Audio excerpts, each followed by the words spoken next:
Ma très chère Laetitia, au mois d'octobre, après avoir assisté au démontage du Piccolo 55, qui en raison de la nouvelle réglementation élaborée par la commune de Ramatuelle devait, comme l'ensemble des établissements de la plage de Pamplonne, se conformer au schéma de l'aménagement du littoral afin que les dunes et la flore naturelle soient préservées et que la biodiversité puisse être maintenue malgré le changement climatique, je suis retournée à Paris où, en tant que présidente de notre association avec Sylvie On s'aime pour la vie, je ne cesse d'œuvrer, comme tu sais, pour que les semences anciennes et reproductibles soient elles aussi protégées.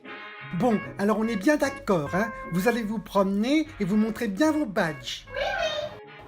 Mais ayant appris que la collision entre le navire roulier tunisien et le porte-conteneurs chypriote qui avait eu lieu le dimanche 7 octobre au large du Cap Corse avait entraîné une importante pollution en Méditerranée et que d'après les autorités, environ 600 tonnes de fioul étaient arrivées sous forme de boulettes sur une grande partie des plages du golfe de Saint-Tropez, je me suis aussitôt mise en route avec Sylvie vers Ramatuelle où des équipes de nettoyage mises en place par la société de dépollution Le Floc avaient commencé leur minutieux travail de fourmi.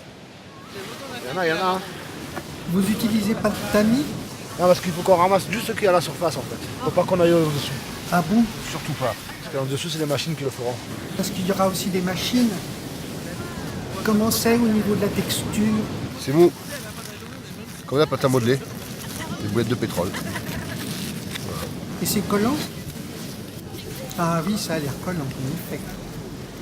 Même les petits bouts d'algues où c'est souillé dessus. Faut les ramasser. Ah non, ça c'est de l'herbier de Posidonie. Afin d'en savoir plus sur la façon dont les choses s'étaient déroulées les jours précédents, je suis allé rendre visite à Patrice de Colmont, qui était justement présent au Club 55. Nous, le premier réflexe a été immédiat d'essayer d'évacuer le plus possible, mais on a été après ça rappelé à l'ordre puisqu'il fallait que ce soit des spécialistes qui le fassent, parce que ces hydrocarbures pouvaient être dangereux au contact de la peau. Ah bon, on avait déjà fait le plus gros malgré tout sur la partie qui est devant chez nous. Et vous aviez mis aussi des gants comme eux? Oui, ils se protègent, mais on leur définit un protocole de travail que je ne connais pas de façon précise. Ils font ça très délicatement, ce que nous faisions aussi, mais on a l'impression que le travail est très bien fait.